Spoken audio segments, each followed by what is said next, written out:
Fala pessoal da turma de delegado, tudo certo? Meu nome é Romeu Tomé, sou professor de Direito Ambiental e vamos tratar dessa disciplina com temas bem específicos, né, que é o direito ambiental, e pode garantir sua aprovação e sua classificação aí na prova de delegado. Quando a gente fala do direito ambiental, ela é uma disciplina interdisciplinar, ela está conectada com outras disciplinas do direito, isso facilita muito o estudo. Então a gente vai falar de responsabilidade civil por dano ambiental, crimes ambientais, né, os tipos penais ambientais, a parte constitucional ambiental, temos também no direito internacional, enfim, o direito ambiental é interdisciplinar, está conectado com outras disciplinas do direito, isso facilita muito o estudo. E também nós temos leis específicas que vamos analisar nos nossos blocos, por exemplo, o Código Florestal, né, a lei do SNUC, Política Nacional do Meio Ambiente. Então vamos começar falando dessa base constitucional do direito ambiental, que fica muito mais fácil depois de entendermos aí a legislação específica, né, as normas infraconstitucionais. Muito bem, quando a gente fala direito ambiental, é importante a gente analisar o conceito de meio ambiente. Então a gente tem um conceito aí na tela, o que cerca ou envolve os seres vivos ou as coisas por todos os lados, envolvente, é também lugar, sítio, espaço, recinto. Essa é a ideia que nós temos de meio ambiente, tudo que cerca ou envolve os seres vivos por todos os lados. Está correta essa ideia, mas o que interessa para a gente, para as provas, é que nós temos um conceito legal de meio ambiente. O conceito legal está aí na tela, na Lei 6938 de 81. É a Lei de Política Nacional do Meio Ambiente. Lei de Política Nacional do Meio Ambiente. Que lá no artigo 3º, inciso 1, conceitua o meio ambiente como conjunto de condições, leis e influências e interações de ordem física, química e biológica que permite, abriga e rege a vida em todas as suas formas. Então, olha, eu já grifei, negritei aí em preto, ordem física, química e biológica. Tem uma questão de concurso público que o VOF tinha a seguinte afirmativa: meio ambiente é interação de elementos bióticos e abióticos. Certo ou errado, pessoal? Então, elementos bióticos e abióticos.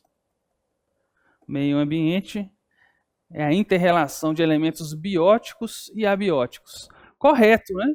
Elementos bióticos, elementos com vida, e elementos abióticos sem vida. Então, vou voltar aqui no conceito do artigo 3º, inciso 1. Olha só, interações de ordem física e química. Então, por exemplo, aqui, abióticos, elementos abióticos sem vida. E biológica, elementos bióticos, né, com vida. Então, exatamente o que a Lei de Política Nacional do Meio Ambiente traz. Essa interação de ordem física, química e biológica constitui o meio ambiente. Então, interação de elementos com vida e sem vida. Então, essa questão ilustra aí um pouco esse conceito de meio ambiente e ajuda a lembrar lá na hora da prova. Esse conceito de meio ambiente, para alguns autores, ele é incompleto, ele é de 81, né, anterior à Constituição de 88. Para alguns autores, a gente deve entender meio ambiente a partir da Constituição de uma forma mais ampla. Como assim mais ampla? A gente já tinha na doutrina uma classificação de meio ambiente e essa classificação foi utilizada pelo STF numa ação direta de inconstitucionalidade 3540. Olha aí na tela esse conceito, essa classificação é mais ampla do meio ambiente. Vamos começar aqui, ó, a letra A, meio ambiente natural, ou também chamado de físico, constituído pelo solo, água, ar, flora e fauna. Então, quando a gente pensa no meio ambiente, a tendência é lembrar da floresta amazônica, do Pantanal, do mico-leão-dourado. Correto, isso é meio ambiente, mas é o meio ambiente natural. Então, dentro dessa classificação que nós vamos ver, está aqui na letra A, meio ambiente natural.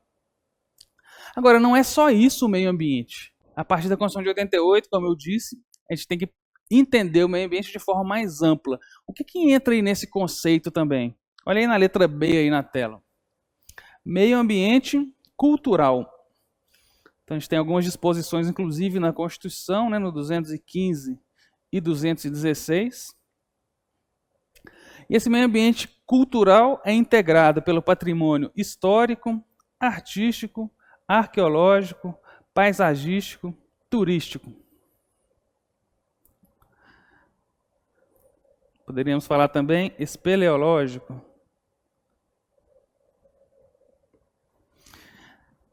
Então, o meio ambiente cultural. O que é o meio ambiente ou patrimônio espeleológico, pessoal? O que é uma espeleologia, patrimônio espeleológico?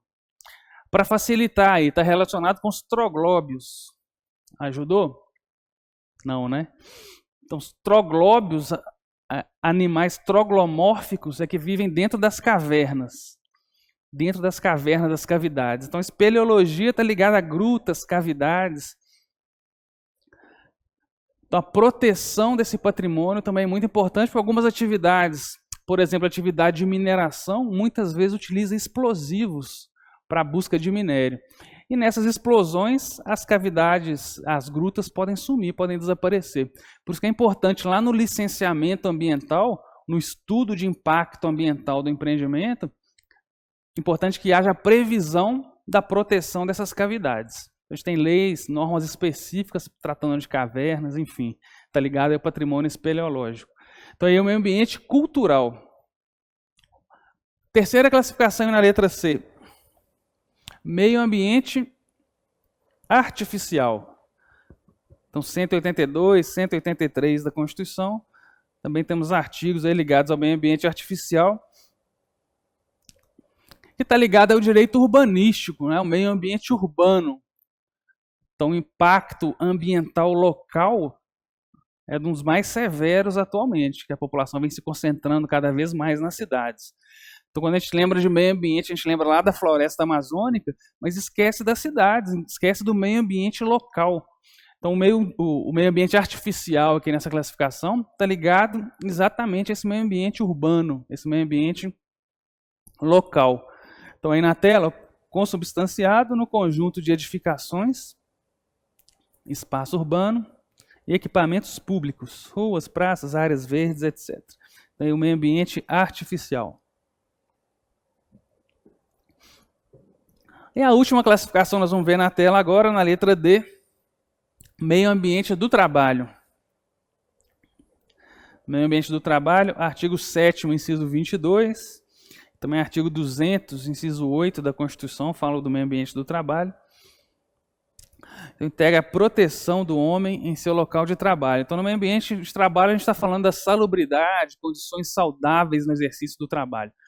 Então, a gente percebe aí na doutrina que o meio ambiente do trabalho é abordado mais lá nos livros de direito do trabalho. Nos livros de direito ambiental, a gente vê mais os 3 primeiros, né? O natural, o cultural e o artificial, né? Meio ambiente urbano, também lá no direito urbanístico, né? O da letra C. Certo, pessoal? Então entendam o meio ambiente de forma mais ampla. O meio ambiente não é só a floresta amazônica, o Pantanal, não é só o meio ambiente natural. Isso é meio ambiente, mas temos também meio ambiente artificial, meio ambiente cultural e meio ambiente do trabalho. Isso é importantíssimo aí para a prova dos senhores. Ok? E um último ponto, nessa parte conceitual introdutória, é a gente entender o conceito de biodiversidade. Muita gente confunde meio ambiente com biodiversidade. E a gente tem essas duas expressões na Constituição de 88, como a gente vai ver na sequência. Biodiversidade está ligada aos elementos vivos. Olha aí na tela. Biodiversidade, também conhecida pela expressão diversidade biológica, significa a variabilidade de organismos vivos de todas as origens, compreendendo, dentre outros, os ecossistemas terrestres, marinhos, outros ecossistemas aquáticos e os complexos ecológicos de que fazem parte, compreendendo ainda a diversidade dentro de espécies, entre espécies e de ecossistemas. Então, a biodiversidade é a diversidade biológica. Então, estamos falando de diversidade biológica de organismos vivos. Então, vocês são lembrados no conceito de meio ambiente, ele é mais amplo, né? O meio ambiente fala da interação entre organismos vivos e elementos sem vida, né? Abióticos, físicos, químicos e biológicos. Então, o meio ambiente engloba tudo. A biodiversidade está aí dentro, é um dos elementos do meio ambiente. A biodiversidade está ligada aos organismos vivos, certo? Então, somente não confundir meio ambiente com biodiversidade. Que biodiversidade integra esse conceito. Biodiversidade está dentro do meio ambiente, é a parte dos organismos vivos. Correto, pessoal? Muito bem, então nessa parte introdutória é suficiente. No próximo bloco a gente vai começar a falar da parte constitucional ambiental. Então, o que a gente vai fazer é exatamente uma complementação do direito constitucional na parte ligada ao meio ambiente. A gente tem temas importantíssimos. Por exemplo, competência para legislar. Quem pode legislar sobre o meio ambiente? Quem pode atuar administrativamente? E depois nós vamos chegar lá no 225 da Constituição, que é o capítulo do meio ambiente. Nós vamos esgotar todos os parágrafos e todos os incisos do capítulo do meio ambiente na Constituição. Então, interessa para a gente essa base constitucional, principiológica, para depois entrar na legislação específica. Nos editais dos concursos, sempre nós vemos lá a organização do Estado. E dentro do tema organização do Estado, lá na Constituição de 88, nós temos as competências constitucionais. Então, em matéria de direito ambiental, é importantíssimo. Nós precisamos saber as competências constitucionais, porque, por exemplo, quem pode legislar sobre meio ambiente? A União pode criar uma lei de proteção ambiental, os estados podem criar, os municípios podem criar. Pode haver um conflito de competências aí em matéria ambiental. E quem que pode atuar administrativamente em matéria ambiental, por exemplo, licenciando um empreendimento? Quem que pode dar licença ambiental de um empreendimento? É o órgão ambiental da União, é o órgão ambiental dos estados ou dos municípios, ou todos eles? Então a gente está tratando aqui de competência constitucional. Competência legislativa é quem pode legislar sobre determinado tema. E outro tipo de competência é a competência administrativa. Quem pode atuar administrativamente, no nosso caso, em matéria ambiental. Então, as duas competências estão aí na tela. Então, a classificação das competências dentro da Constituição. A gente tem competência legislativa, quem pode legislar, criar lei sobre determinado tema. E outra competência diferente, né, que não é mais de criar lei, mas sim de atuação administrativa. Competência material ou administrativa. Quem pode atuar administrativamente em matéria ambiental. Então vamos começar falando aqui da competência legislativa. Então está aí na tela, nós vamos fazer o seguinte, eu vou relembrar aquelas competências lá da Constituição, do direito constitucional, os tipos de competência legislativa, para ao final falar que em matéria ambiental qual delas é aplicada, correto? Então, vamos fazer uma revisão rápida aqui da competência legislativa. Então, já tem a primeira aí na tela. Competência exclusiva. Competência legislativa exclusiva, quando atribuída a um ente federado, com exclusão dos demais. Quando atribuída a um ente federado, com exclusão dos demais. Então, a gente tem um exemplo lá no artigo 25 da Constituição.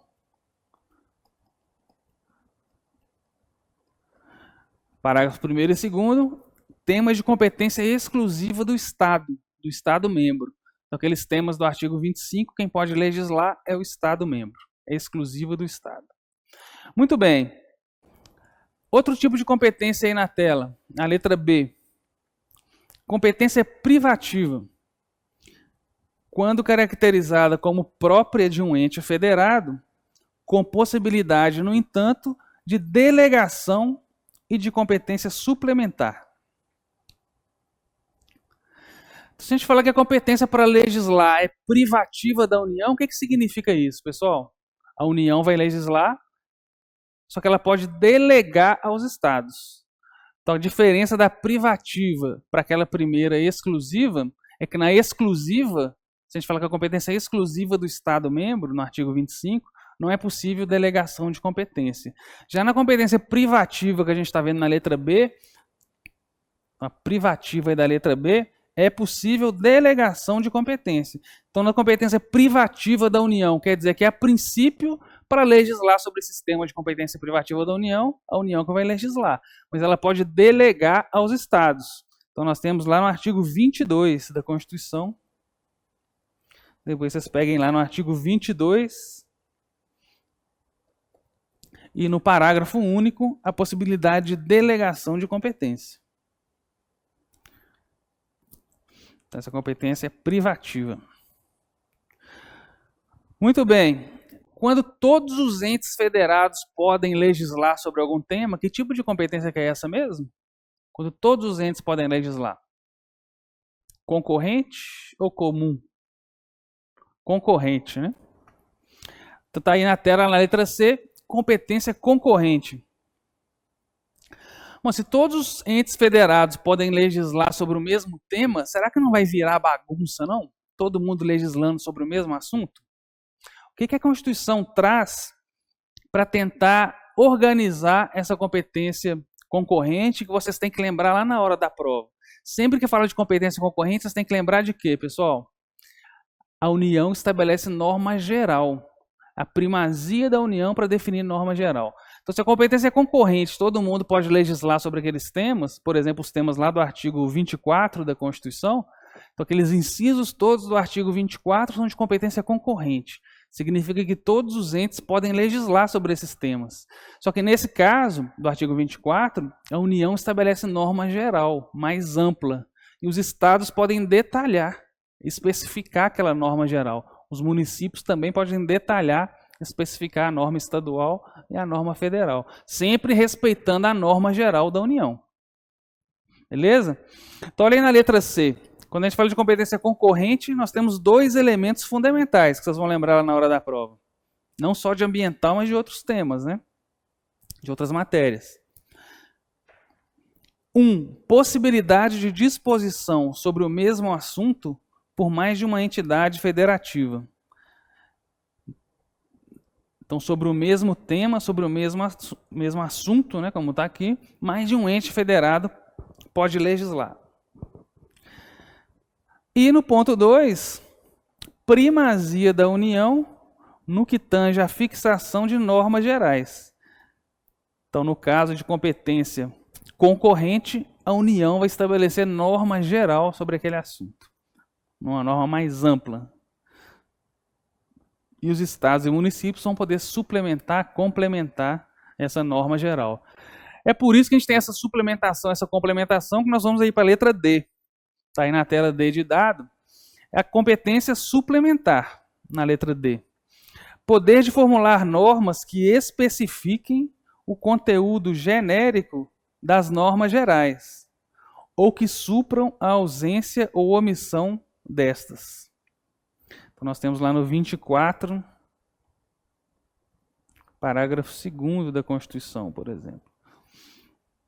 A competência suplementar dos estados. Ou depois nós vamos ver também que os municípios têm competência suplementar lá no 30 da Constituição, inciso 1 e 2. Então, a competência concorrente é na letra C, eu não coloquei o artigo 24 é o exemplo, viu, pessoal? Então, artigo 24 é o exemplo aí da competência concorrente. 24, parágrafo 2º e o 30, inciso 1 e 2, são exemplos de artigos aí que prevêem competência suplementar. Muito bem. Lembramos dos 4 tipos de competência legislativa, lá na Constituição, na doutrina mais tradicional do direito constitucional, para chegar agora no que interessa para a gente nas provas de ambiental. Quem que pode legislar sobre o meio ambiente? Qual que é a competência legislativa em matéria ambiental? Qual que vocês acham, pessoal? Vamos ver na próxima tela aí. Competência concorrente. Quem falou competência concorrente acertou. Então, o que vocês têm que lembrar na prova de ambiental? Que a competência em matéria ambiental é concorrente para legislar e o que significa isso? O que significa competência concorrente em matéria ambiental? A União vai estabelecer norma geral sobre a matéria ambiental.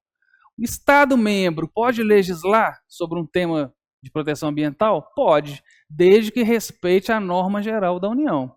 Então está aí na tela no 24, inciso 6 da Constituição. Então compete concorrentemente à União, Estados, DF, legislar sobre proteção do meio ambiente e controle da poluição.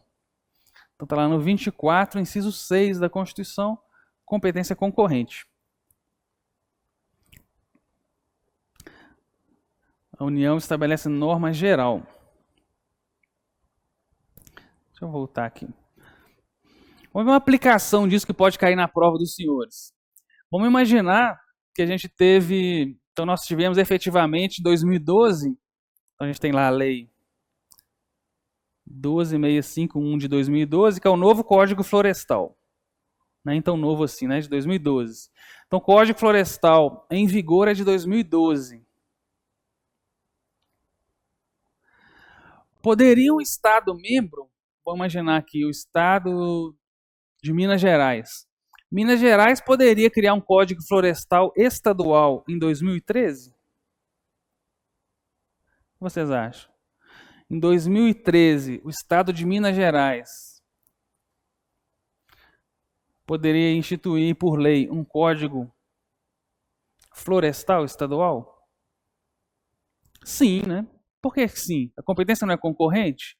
Então, a Lei 12651 de 2012 da União, ela é norma geral sobre o tema.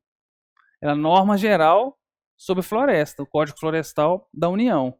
Minas Gerais, no ano seguinte, 2013, pode criar seu próprio Código Florestal? Então, uma lei estadual de Minas Gerais pode prever ter disposições ali envolvendo um Código Florestal estadual, norma de utilização de madeira, de floresta, etc. Pode. A competência não é concorrente, é o que nós falamos agora. A União estabelece norma geral e o Estado pode legislar sobre o mesmo tema do artigo 24, desde que respeite a norma geral da União.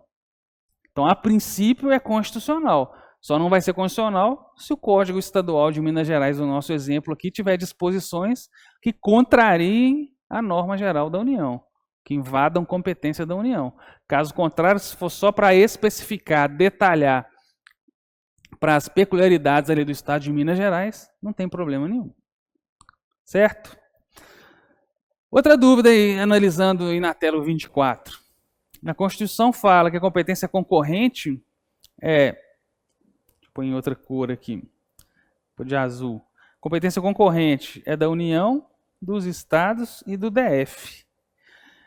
Minha dúvida é, e se na prova perguntar para os senhores se o município pode legislar sobre o meio ambiente, o que vocês vão responder?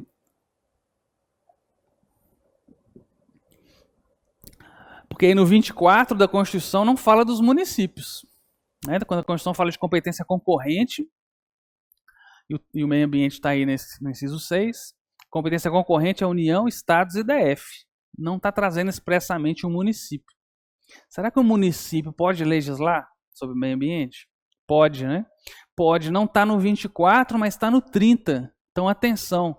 O município, olha o 30 aí na tela. O município tem competência suplementar. Competência suplementar do município. Artigo 30, inciso 1 e 2 da Constituição. Então lá fala o seguinte na Constituição: compete aos municípios, está aí na tela, compete aos municípios, inciso 1, legislar sobre assuntos de interesse local. Inciso 2, suplementar a legislação federal e estadual no que couber. Então ali, pode ter um assunto de interesse local ambiental. Um assunto ambiental de interesse local. O município pode legislar? Pode. Artigo 30 prevê essa possibilidade. E no inciso 2 do artigo 30 fala de suplementar a legislação federal e estadual no que couber. A mesma coisa, né? O município também pode suplementar a legislação, respeitada a norma geral da União e a norma estadual. Nesse caso, ele pode legislar tranquilamente sobre o tema meio ambiente. Então, lá para a prova fica fácil de lembrar. O que vocês vão lembrar da competência legislativa ambiental? Todos podem legislar. União, Estados e DF com base no 24, na competência concorrente, e o município no artigo 30, na competência suplementar. Então, todos podem legislar. União, Estado, DF, competência concorrente, e município, competência suplementar. Certo? Então, essa competência para legislar sobre o meio ambiente. E aquela outra competência para atuar administrativamente? Quem que pode atuar administrativamente em matéria ambiental? Por exemplo, licenciar uma atividade. Então, a gente tem aí na tela a competência material administrativa. A competência material, também chamada de competência administrativa.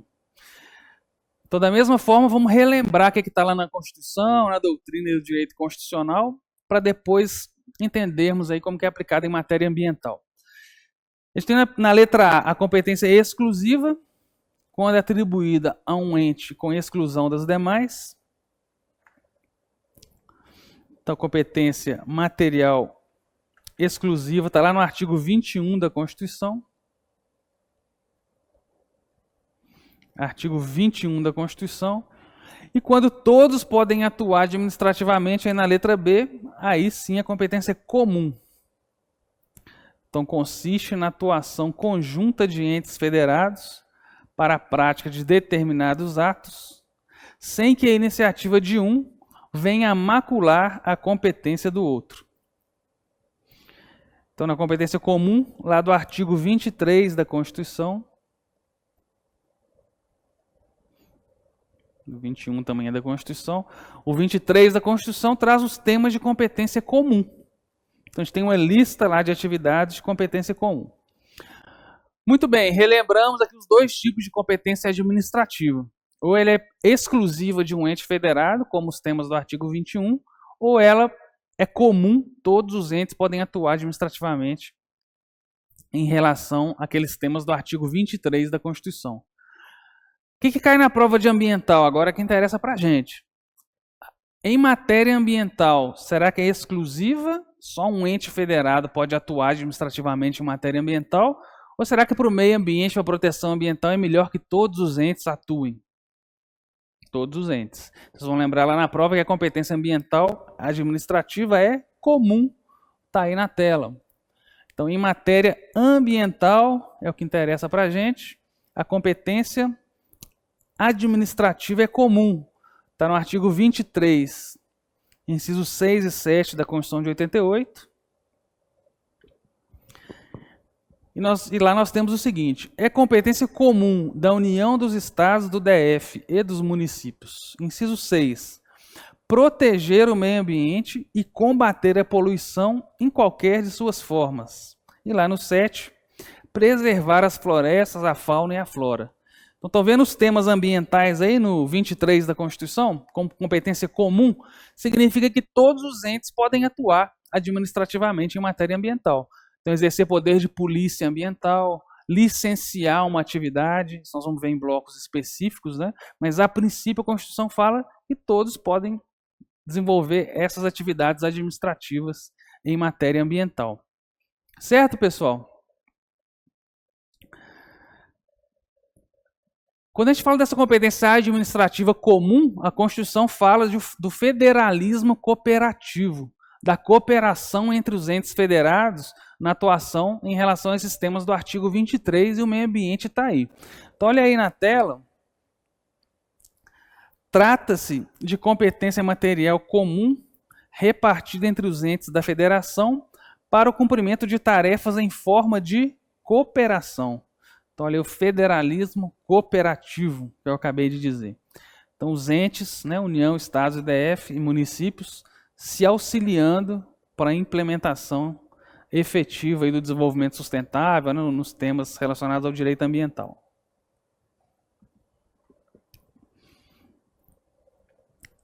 E aí, quando a gente fala dessa competência, dessa atuação conjunta, desse federalismo cooperativo em matéria ambiental, olha o que fala lá o parágrafo único da Constituição, no artigo 23. Leis complementares fixarão normas para a cooperação entre União, Estados, DF e municípios, tendo em vista o equilíbrio do desenvolvimento e do bem-estar em âmbito nacional. Então, a Constituição falou o seguinte: nesses temas do artigo 23 da Constituição, nós temos que ter leis complementares que vão definir como que os entes podem se auxiliar, como que eles vão implementar esse federalismo cooperativo. E o que interessa para a gente? A lei complementar em matéria ambiental, ela é de 2011 e é importante para a prova dos senhores. Olha aí na tela. Artigo 23, parágrafo único, regulamentado aí pela Lei Complementar 140 de dezembro de 2011. O parágrafo único do 23 não falou que tem que ser através de leis complementares? Olha a Lei Complementar 140 de 2011, fixa normas nos termos do 3, 6 e 7 do caput e do parágrafo único do artigo 23 da Constituição, E aí de negrito, ó, para a cooperação entre a União, os estados, o DF e os municípios nas ações administrativas decorrentes do exercício da competência comum relativas à proteção de paisagens, proteção do meio ambiente, combate à poluição, etc. Então, a lei complementar que trata do federalismo cooperativo em matéria ambiental é a Lei Complementar 140. Beleza, pessoal? Pessoal, vamos falar mais um pouquinho sobre competência constitucional em matéria ambiental, agora para trazer alguns detalhes, algumas dicas sobre o tema. Nós vimos no bloco anterior o contexto geral, né, as regras, competência legislativa e competência administrativa. Vamos falar agora sobre alguns temas específicos. Quando a gente fala de competência legislativa, nós vimos que a competência para legislar em matéria ambiental é concorrente, né? Então, todos os entes podem legislar, sendo que a União estabelece norma geral sobre aquele tema. Aí, mexendo lá na Constituição, estudando alguns outros artigos, você encontra lá, por exemplo, o artigo 22 da Constituição, que fala de competência privativa da União para legislar sobre alguns temas. Vou colocar aqui na tela o artigo 22 da Constituição. Localizo ele aqui. Está aqui na tela, o 22. Compete privativamente à União legislar sobre. Olha aí o inciso 4. Águas, energia, informática, telecomunicações. Você pode ficar se perguntando, o professor não falou que a competência é concorrente, a competência legislativa ambiental é concorrente? Como que no artigo 22 fala de águas e energia e fala que compete privativamente à União?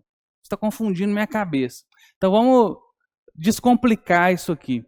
O artigo 22, pessoal, trata de alguns temas ligados a recursos naturais, mas não com a finalidade de proteção ambiental. Ele trata com a finalidade de exploração econômica. E quando é exploração econômica de determinado recurso, a União é fominha, né? Quer concentrar para ela. Então, olha aí de novo na tela. Quando fala que a competência privativa da União legislar sobre água e energia, não está falando de proteção de água, está falando de produção de energia. Olha aí no mesmo 22, lá no inciso 12. Outro tema aqui, ó, jazidas, minas, outros recursos minerais e metalurgia. Também competência privativa da União legislar sobre jazidas, minas. Tem uma conexão aí com o direito ambiental? Tem, mas aqui não está falando de proteção de recurso natural, está falando de exploração econômica. Então, se a exploração econômica é privativo da União. E olha lá no inciso 26, aí na tela. Atividades nucleares, também tema relacionado com questões ambientais, que é privativa da União. Mas no mesmo sentido, né? Atividade nuclear aqui na exploração econômica, né? Na produção de energia, na exploração econômica da atividade nuclear. Então, o que vocês vão lembrar, que vocês têm que entender para as provas de direito ambiental, o direito ambiental normalmente está cobrando conhecimento sobre a proteção do meio ambiente. Lembrando que a Constituição de 88 é a primeira Constituição brasileira que trata da proteção de recursos naturais, ou do uso racional dos recursos naturais.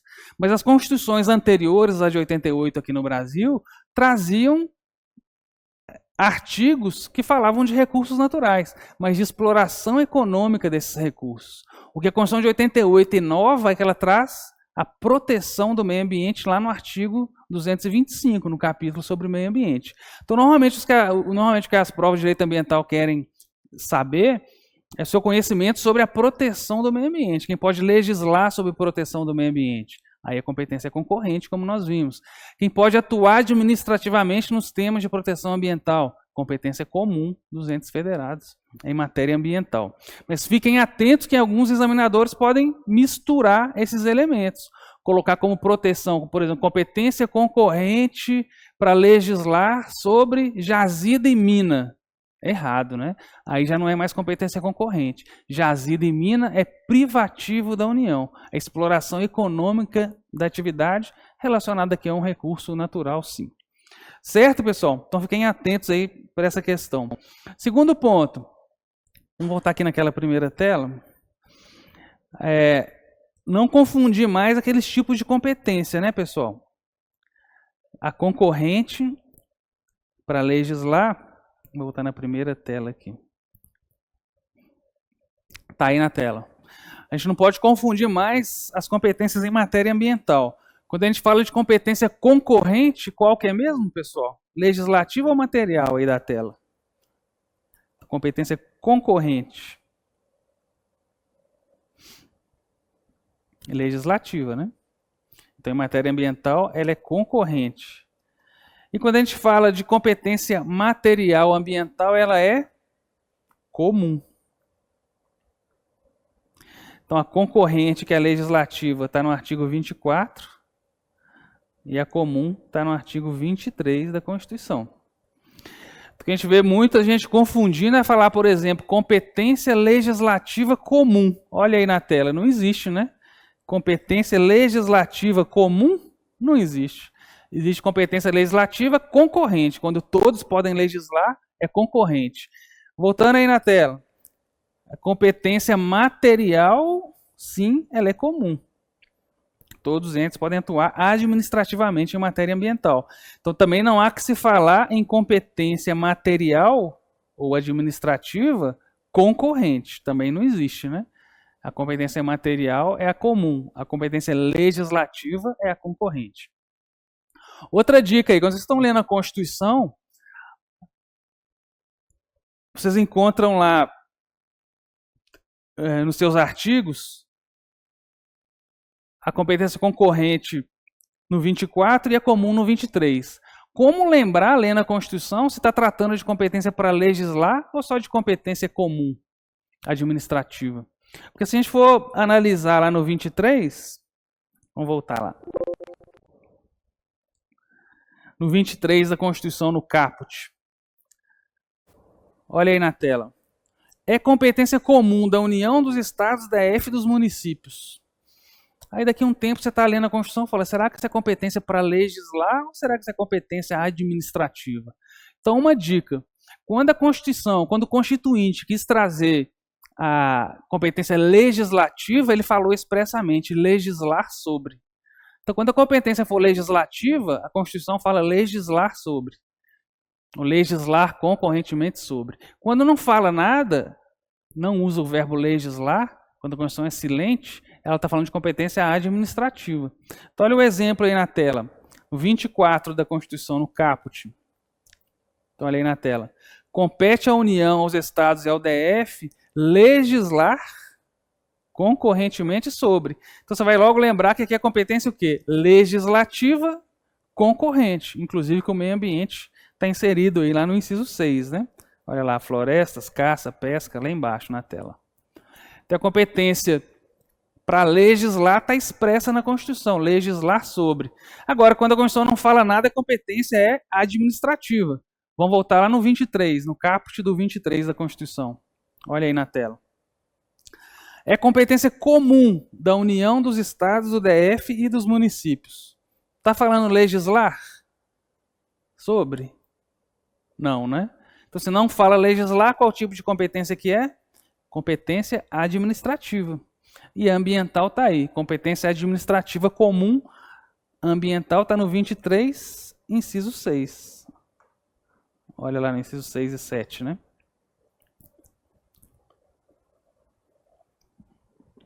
Entendido aí?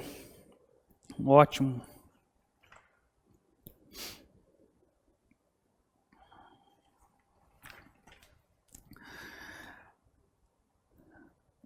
Aqui no 24, pessoal, vamos aproveitar que a gente está com a Constituição. Em matéria ambiental, a gente está no 24, inciso 6, da competência legislativa concorrente. Olha o que fala lá o 24, parágrafo 1º, que pode ser cobrado aí nas provas de ambiental. Porque o ambiental está no 24, né? A competência concorrente. No âmbito da legislação concorrente, a competência da União limitar-se-á a estabelecer normas gerais. Então foi o que eu falei no bloco anterior.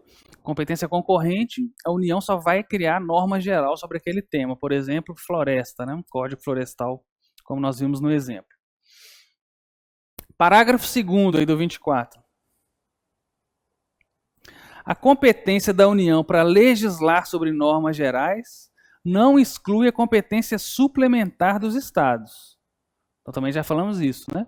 Se a União cria norma geral sobre o tema, ela não exclui a competência suplementar do Estado. O Estado pode suplementar, complementar aquela norma. Muito bem.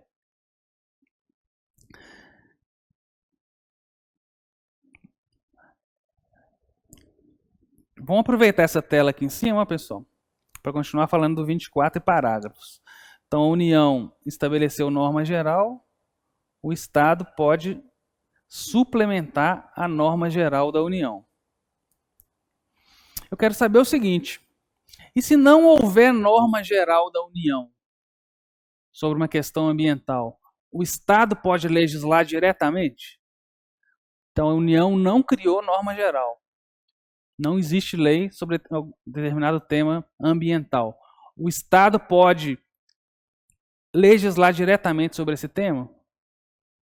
Pode, né? Competência plena dos Estados está no 24, parágrafo 3º, lá da Constituição. Vamos lá de novo.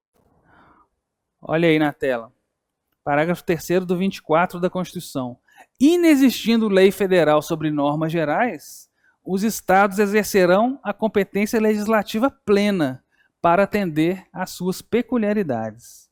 Então, inexistindo norma geral, os Estados podem exercer a competência plena. Então, o que está falando aí na Constituição? No nosso exemplo aí na tela. Deixa eu aumentar ela aqui. Então, aí na tela, pessoal. Não existe norma geral da União. Vamos apagar ela aqui. O Estado pode legislar diretamente. Competência plena. Agora, nesse exemplo, o Estado exerceu sua competência legislativa plena, depois surgiu a norma geral da União. E aí, nesse caso, como é que fica? Agora surgiu a norma geral da União. Depois que já tinha uma lei estadual sobre o tema. O que acontece com a lei estadual? Revoga a lei estadual? Então, surgiu agora uma lei da União, norma geral sobre o tema. Essa norma da União é contrária à lei estadual. O que acontece com essa lei estadual? Revoga a lei estadual? Não, né? Então, no 24, parágrafo 4º, não fala que revoga, fala que suspende a eficácia. Olha a pegadinha aí para a prova de constitucional, para a prova de ambiental. Suspende a eficácia da lei estadual. Então, no nosso desenho aí, eu vou colocar de azulzinho aqui, ó. Suspende a eficácia. Vou colocar uma nuvem aqui para ela ficar suspensa. Suspende a eficácia da lei estadual, no que for contrária à nova norma geral da União. Qual que é a diferença prática, pessoal, de suspender a eficácia e revogar?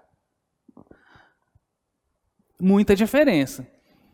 Se a gente falasse que a lei estadual foi revogada, ela some do mundo jurídico, vocês concordam? Ela some do mundo jurídico. Então vamos ver aí na tela. Se ela tivesse sido revogada, a lei estadual, ela não existiria mais no mundo jurídico. Vamos supor que no futuro, essa norma da União seja revogada também, não exista mais. A norma estadual voltaria a existir? Não, né? Porque não tem repristinação no Brasil. Não é aplicado o Instituto da Repristinação. Então, a norma estadual teria sumido do mundo jurídico. Agora, a Constituição não fala revogar, como está aqui no nosso desenho, ela só suspendeu a eficácia. Olha a nuvenzinha azul aí. Então, se essa norma da União que for revogada futuramente, a norma estadual volta a ter eficácia.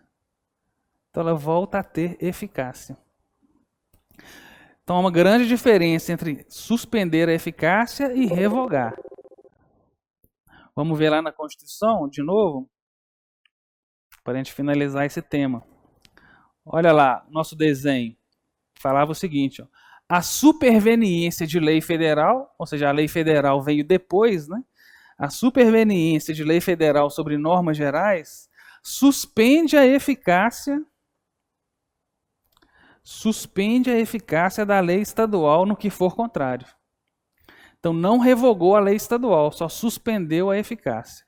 Então, atenção para as provas de ambiental, porque o ambiental está aqui na competência concorrente e os parágrafos que nós estamos analisando, né, parágrafo 1º, 2º, 3º e 4º, são exatamente do 24 da Constituição da competência concorrente. Certo, pessoal? Eu trouxe aqui 2 julgados recentes que falam sobre as competências. Deixa eu anotar aqui na tela o número desses julgados para os senhores. E vamos ver o que eles falam também. Vamos usar aqui. O primeiro julgado fala o seguinte. Então é exatamente a ação direta de inconstitucionalidade, então do STF, a de 2030, de 9/8/2017. Essa fala o seguinte, só um trechinho dela. Nesse contexto da competência legislativa concorrente, cabe à União editar normas gerais que traçam um plano, sem estabelecer pormenores. Então, a norma geral da União é mais ampla, né, sem detalhar muito. A competência legislativa dos estados e do Distrito Federal é de caráter suplementar. A gente viu no 24, parágrafo 2º, né, da Constituição.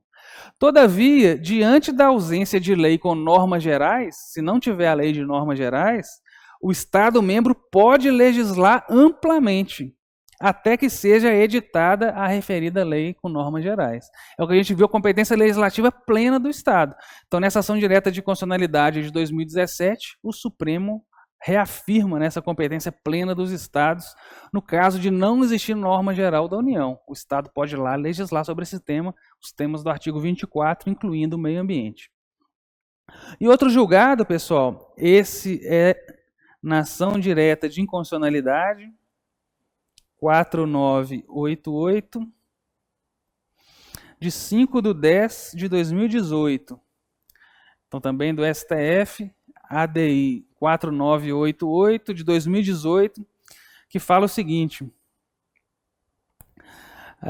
O ministro Alexandre de Moraes, do STF, relator da decisão, sintetizou o tema ao afirmar que a competência legislativa concorrente cria o denominado condomínio legislativo. Então, uma expressão aí para as provas. Condomínio legislativo.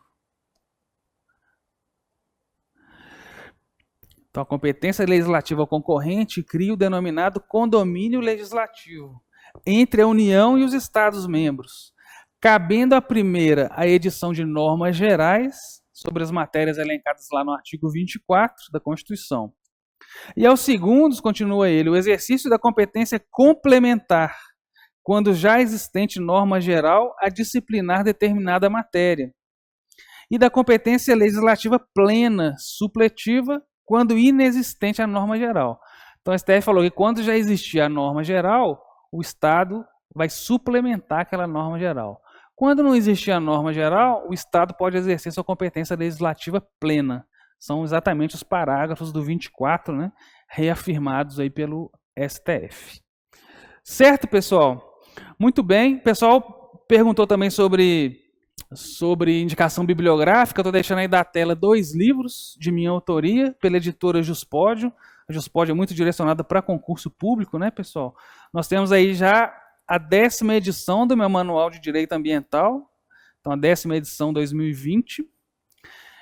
Manual com 15 capítulos sobre os temas mais cobrados nas provas, e temos também a legislação ambiental comentada, também com questão de concurso, decisão dos tribunais, também na 12ª edição, 2020, todas pela editora Juspódio. E no edital dos senhores, vocês têm da ordem econômica e financeira, capítulo que abrange o 170 ao artigo 192 da Constituição, e são os temas ligados ao direito econômico, ao direito financeiro. E nós temos disposições importantes aí relacionadas às questões ambientais, porque o direito econômico e o direito ambiental são muito próximos. Nós vimos nos blocos anteriores a interdisciplinariedade do direito ambiental, a conexão com outras disciplinas do direito, e com o direito econômico isso é muito evidente. Quando a gente fala de direito ambiental, das normas de direito ambiental, a gente está falando, na verdade, de normas que prevêem a utilização racional de recursos naturais. Então, a questão do direito econômico, né, a proximidade do direito econômico com o direito ambiental é muito grande. Isso ficou muito claro aqui no capítulo da ordem econômica e financeira dentro da Constituição de 88. Então a gente tem o 170 ao 192, e no 170 da Constituição já aparecem ali os princípios da ordem econômica. Então, à medida que a gente for avançando nos artigos da Constituição, a gente vai falar do 170, vamos falar do 186, até a gente chegar lá no 225, que é o capítulo do meio ambiente. Então, à medida que a gente for avançando nos artigos dentro da Constituição de 88, eu vou falando também dos princípios do direito ambiental, normalmente relacionados a esses artigos, certo? Então, ótimo. Quando a gente fala aí da ordem econômica e financeira, a gente pode falar e começar a falar também de um dos princípios mais importantes do direito ambiental, um dos princípios mais cobrados em prova, porque é um tema que vem sendo falado muito nos últimos anos, uma expressão muito utilizada, que é exatamente desenvolvimento sustentável ou sustentabilidade. O que significa desenvolvimento sustentável? Pessoal, que princípio é esse do direito ambiental? O nome já ajuda muito lá na hora da prova, né? Desenvolvimento sustentável, o desenvolvimento, o crescimento econômico com sustentabilidade, com proteção, com preservação do meio ambiente. Desde lá da década de 70, né, o primeiro grande encontro internacional para discutir meio ambiente foi em 72, em Estocolmo, na Suécia.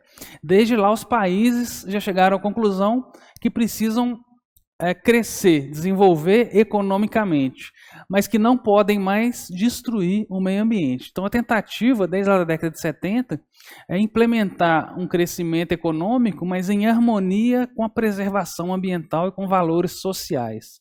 Essa é a ideia central do desenvolvimento sustentável. É um desenvolvimento com sustentabilidade, é um crescimento econômico que caminhe paralelamente à preservação do meio ambiente. Então, sempre que a gente falar de desenvolvimento sustentável, esse que alguns autores consideram como prima princípio do direito ambiental, todos os outros decorrem, né, ou derivam da ideia de desenvolvimento sustentável. Se vocês lembrarem desse princípio, vocês têm que lembrar desses 3 pilares que estão aqui na tela. Então, primeiro, crescimento econômico. Então, a vertente econômica está bem clara. A preservação ambiental, e o terceiro pilar é a equidade social. Então, o econômico, o ambiental e o social são os pilares do princípio do desenvolvimento sustentável, um princípio do direito ambiental. Lembrando que o direito ambiental tem inúmeros princípios, assim como em outras disciplinas, né, que os senhores estudam. O direito ambiental, nós temos princípios específicos também que nós vamos analisar durante nossas aulas. Bom, como assim a vertente social está no princípio do desenvolvimento sustentável? Vamos ver um caso concreto que muitas vezes ajuda, né, a entender e a ilustrar esse princípio. Imagina que tem uma siderurgia funcionando a todo vapor. Nessa siderurgia ela precisa de madeira lá para os seus fornos, né, então ela retira, por sua atividade econômica, ela retira madeira de onde pode retirar, com autorização de supressão lá pelo órgão ambiental, protegendo a sua reserva legal. Então, em matéria ambiental, ok. Agora, lá nos fornos de produção de carvão, ela tem trabalho escravo e infantil. Será que é um desenvolvimento sustentável que a gente está visualizando nesse exemplo? Óbvio que não, né? Então, olhem nossos pilares aí na tela. Nesse exemplo que eu falei da siderurgia, está havendo crescimento econômico? Tá, né? Ela está funcionando a todo vapor, ótimo, né?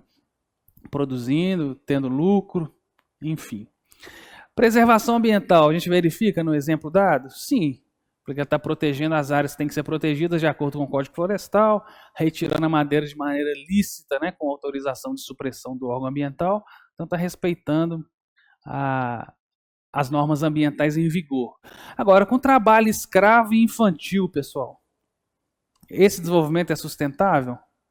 Óbvio que não, né? Olha a vertente social no nosso exemplo.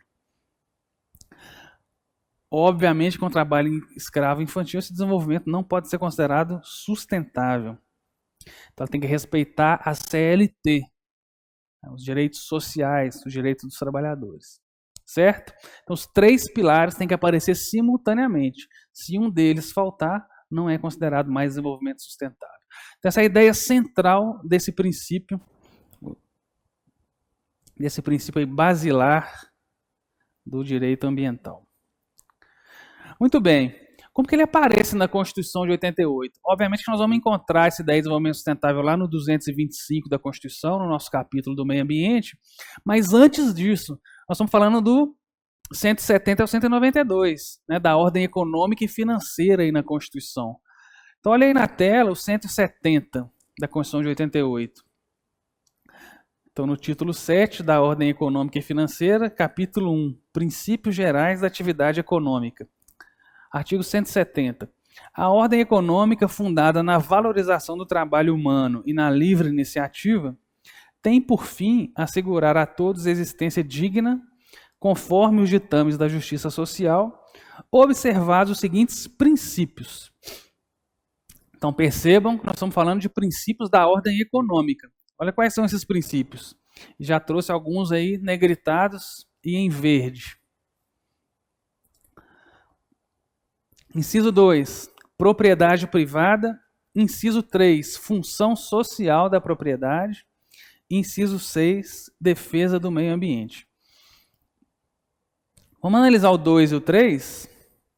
Propriedade privada e função social da propriedade. Os autores de direito constitucional ambiental analisam da seguinte maneira esses dois incisos. A propriedade privada está garantida na nossa Constituição. Imagina uma propriedade rural.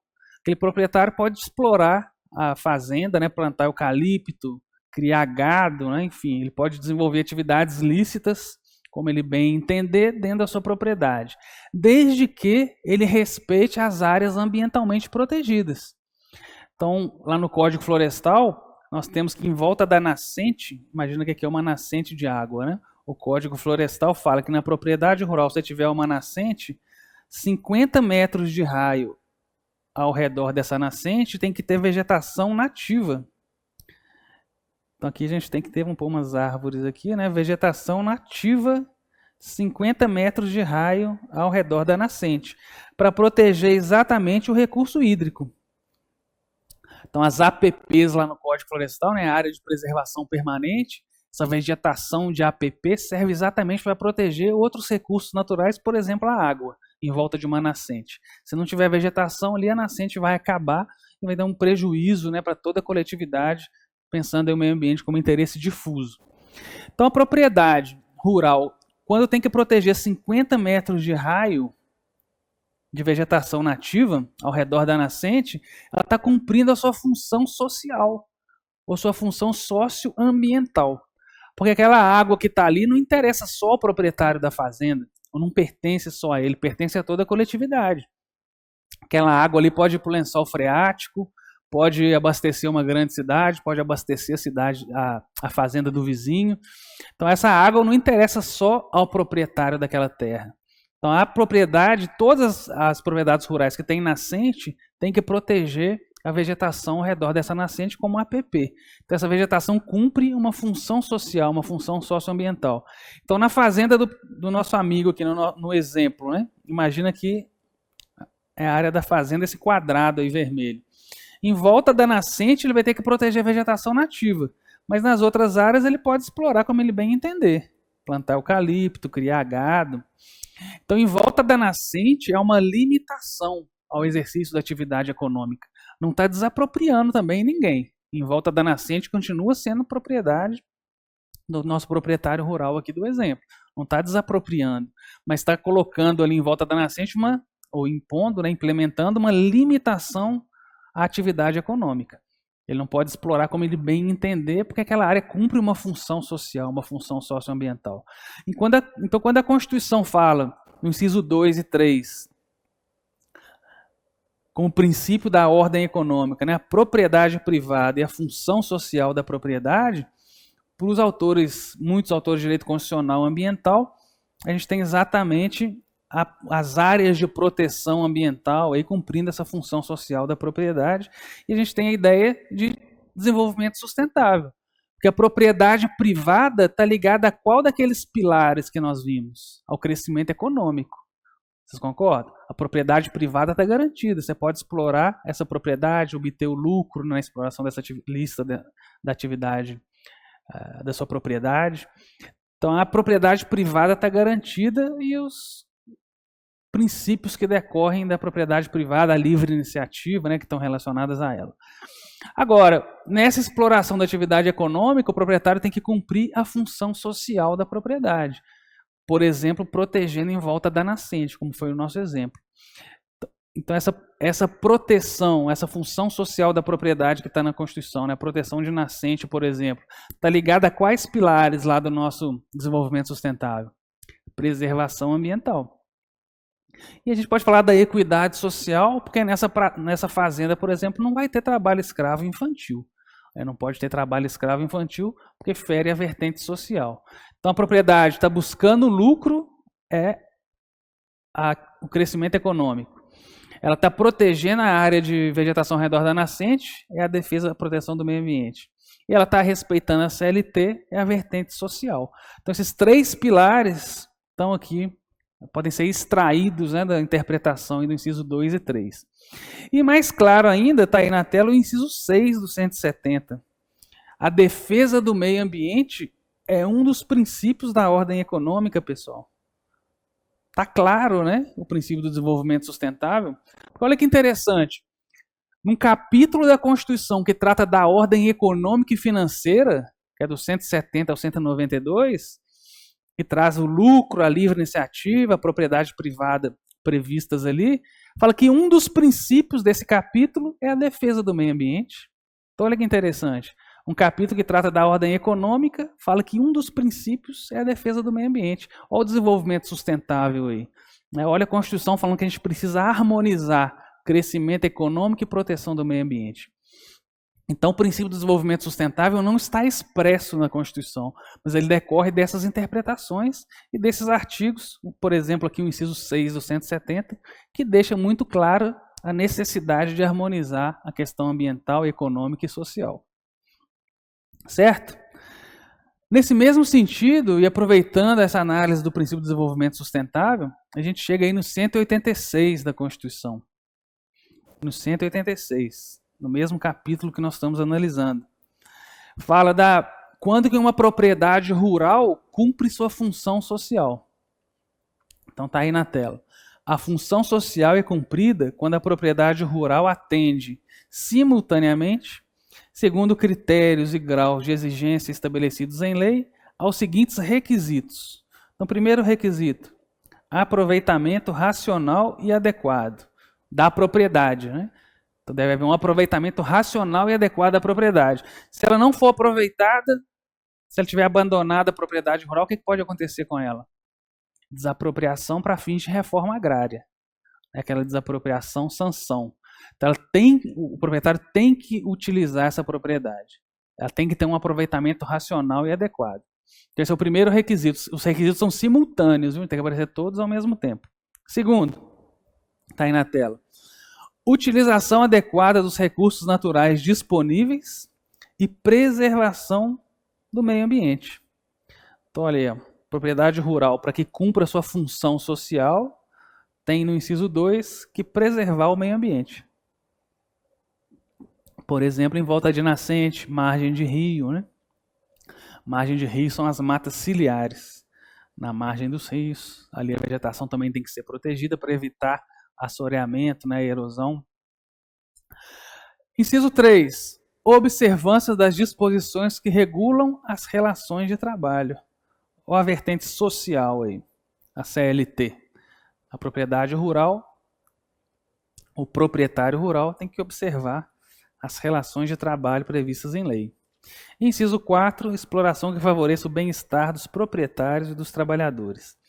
Então aí, pessoal, no 186 fica mais claro, né? O inciso 1 está ligado a qual pilar lá do desenvolvimento sustentável? O econômico, né? A propriedade tem que ter um aproveitamento racional e adequado. Então, a vertente econômica. Agora, ela tem que ser explorada, ela tem que ser utilizada de forma adequada e racional, preservando os recursos naturais. Inciso 2, olha o meio ambiente aí. A proteção ambiental, né? O segundo pilar lá do desenvolvimento sustentável.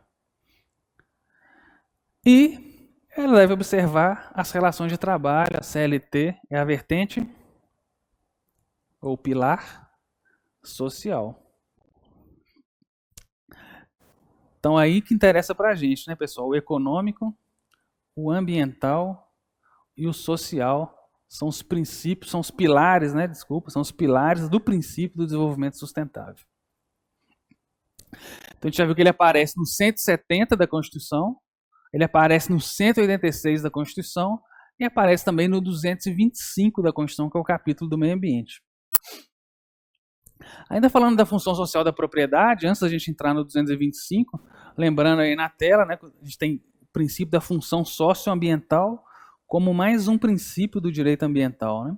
Então, além do desenvolvimento sustentável, o princípio da função socioambiental aparece lá no 170, inciso 2 e 3, como a gente acabou de ver, e aparece lá no artigo 5º também. Então, artigo 5º, inciso 22 e 23 da Constituição, fala que é garantido o direito de propriedade e que a propriedade atenderá à sua função social. E a gente tem alguns julgados aí dos tribunais superiores que falam de comportamentos negativos e positivos em relação à propriedade rural e o princípio da função socioambiental. É importante trazer rapidamente porque isso pode ser cobrado em prova. Como assim comportamento negativo e positivo? Qual comportamento negativo que um proprietário deve ter em relação à sua propriedade para que ela cumpra uma função social? Que tipo de comportamento negativo, pessoal? Obrigação de não fazer. Ele não pode destruir a vegetação ao redor da nascente, na margem do rio, não pode poluir o recurso hídrico. Então, comportamentos negativos, esses são fáceis de lembrar quando a gente fala de meio ambiente. Não poluir, não degradar, né, não destruir a vegetação nascente, não destruir de nascente, vegetação de área de reserva legal. Então, são os comportamentos negativos. Agora, o STF falou que o proprietário rural pode, em algumas situações, ser obrigado a ter comportamentos positivos, de fazer, obrigação de fazer, para que a propriedade cumpra sua função socioambiental. Que tipo de obrigação de fazer? Que tipo de obrigação? O que o proprietário tem que fazer? Ou basta não poluir? Não basta não poluir, não. Já foi questão de prova mais de uma vez. Obrigação de fazer, por exemplo, reflorestar, recuperar uma vegetação degradada. Vamos imaginar aqui, ó, de novo, a nossa propriedade rural. Imagina que tem a nascente. A gente viu que em volta da nascente, essa vegetação toda é de APP, de acordo com o Código Florestal, né? Aqui a vegetação em volta da nascente toda é de APP, de vegetação nativa. Muito bem. Imagina que esse proprietário comprou a propriedade agora e a propriedade já tem a vegetação de APP degradada. Então, vamos colocar aqui a degradação. Essas árvores aqui, ó, essa área da APP já está degradada ambientalmente, de laranja aí. Só que você comprou essa propriedade, a área já degradada, você não foi lá verificar. Agora o Ministério Público está juizando uma ação contra você de reparação do dano. Você, atual proprietário, responde ou o antigo proprietário que responde? Você, atual proprietário. Por que você, atual proprietário, responde? Porque a obrigação segue o imóvel. É uma obrigação propter rem. Obrigação propter rem que segue o imóvel. O imóvel tem que ter essa área protegida. Não interessa quem que é o atual proprietário, quem passou o trator ali, não interessa. Então, se foi o antigo proprietário que passou o trator, depois você cobra dele numa ação de regresso. Mas você, que é o atual proprietário, vai ter que reflorestar essa área. Então, aí um comportamento positivo de fazer. Mesmo não tendo sido você que causou aquela degradação na vegetação nativa, você vai ser obrigado a reflorestar essa área, porque a obrigação segue o imóvel. Obrigação propter rem de natureza real, como fala o Código Florestal, no artigo 2º, parágrafo 2º.